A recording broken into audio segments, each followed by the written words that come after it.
Standing at 12 feet and stretching 96 miles, the Berlin Wall was the ultimate barrier between East and West, and for 28 years it would play its ultimate role as the Iron Curtain, and historically be a pivotal factor in the Cold War, from its rise to its fall.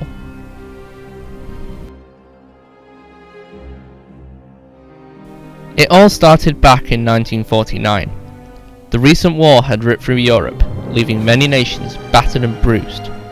A defeated Germany, now in ruins, was under occupation.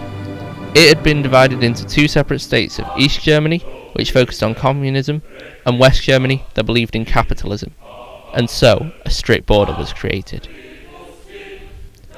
These states were occupied by the main allies of World War II. The West was occupied by Britain, America and France, while the East was controlled by the Soviet Union.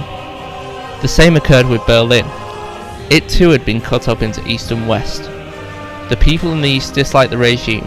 They found it oppressive and didn't like the lack of freedom of speech, along with the strong communist influence imposed by Soviet Russia. So many people were unhappy that between 1949 and 1961, 3.5 million people fled to the West, 3/4 of those going to West Berlin. East Germany was losing its workforce, and fast. Something had to be done to stop this, and so, on the 12th of August 1961, while the city was busy with its annual film festival, the Soviet Premier Nikita Khrushchev gave the orders for the East German leader Walter Ulbricht to construct a reinforced barrier that would seal off the West and East Berlin border. At midnight on August 13, 1961, East German troops and workers began tearing up the streets running along the border to stop any vehicle access. They installed 96 miles of breeze block, topped off with ravels of barbed wire, to build this makeshift border. The American troops at the Checkpoint Charlie border crossing were given orders by President Kennedy not to touch the wall. He didn't want to provoke a war with the Soviets. All the soldiers could do was watch. Every physical place on the border was bricked up, from windows in buildings to even sewers. It tore families, allegiances, and even livelihoods apart. I think it's unimaginable to us to try and think about waking up one morning to find we've been separated from our jobs, from our friends, from our family. I think it had a massive impact on people, with the people on the east being the without and the people on the west being the with. The Americans let it happen, and so the mass migration of people to the west came to a halt. Only foreigners or military personnel were allowed to cross the border now into West Berlin. It soon became more than just a wall. Then came watchtowers, automatic machine guns, and even minefields. Furthermore, it was controlled by an army equivalent to the population of Gibraltar. The barrier also included what was known as the Death Strip, an open area for shooting anyone trying to cross. So, as the two German nations drifted further apart by the wall, it still didn't stop people in the desperate east escaping to the west. By 1964, 70 underground tunnels had been dug from east to west and west to east, leading to a further 250 people escaping. But East Germany was grim. Food shortages, lack of jobs, threats, just a generally really grim place to be that people were really desperate to escape from. The war worked in favour of the East German government. With their workers now unable to escape, the state began to stabilise its economy and establish itself globally. However, to the west, the Berlin Wall was still a thorn in international relations.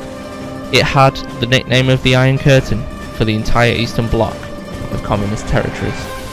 The Soviet Union resented West Germany, as it was strongly backed by America, and this is where John F. Kennedy made his dynamic Ich bin ein Berliner speech in 1963. As a free man, I take pride in the words, Ich bin ein Berliner. In 1971, Erich Honecker becomes the new leader of East Germany. He wants to portray himself as a leader of a modern-day nation. In 1981, the war celebrated its 20th anniversary with parades and events. On the other hand though, it was nothing to celebrate about. The war was costing $500 million annually to maintain, a third of East Germany's gross national product. On the verge of bankruptcy, West Germany gives the East German government loans, with one condition, that the automatic guns on the wall had to go. In 1985, while the Cold War was at its climax, Mikhail Gorbachev became the new premier of Soviet Russia. He wanted to bring about peaceful reforms, in which America saw this as an opportunity. In July 1987, US President Ronald Reagan delivered his famous speech at the Brandenburg Mr. Gorbachev, tear down this wall. In 1989, the borders in Poland and Hungary collapsed, and 13,000 East German tourists swept into Western nations. Now the East Berliners wanted the same. Protests took place across East Germany. Honecker wanted Soviet tanks sent in. Gorbachev refused. Finally, on the 9th of November 1989, the head of the Communist Party in East Berlin, Gunter Schabowski, announced to journalists that citizens there could now move freely into West Berlin from immediate effect. It was a mistake. He was actually meant to say from tomorrow. However, the moment they heard this, thousands hastily made their way into West Berlin. People then began to chip at the wall to get in. It was all over. In its 28 years of existence, 5,000 people had managed to escape despite the wall.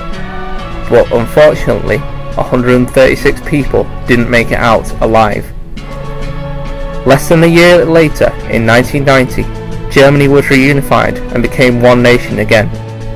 In 2014, Germany celebrated 25 years since the Berlin Wall's fall.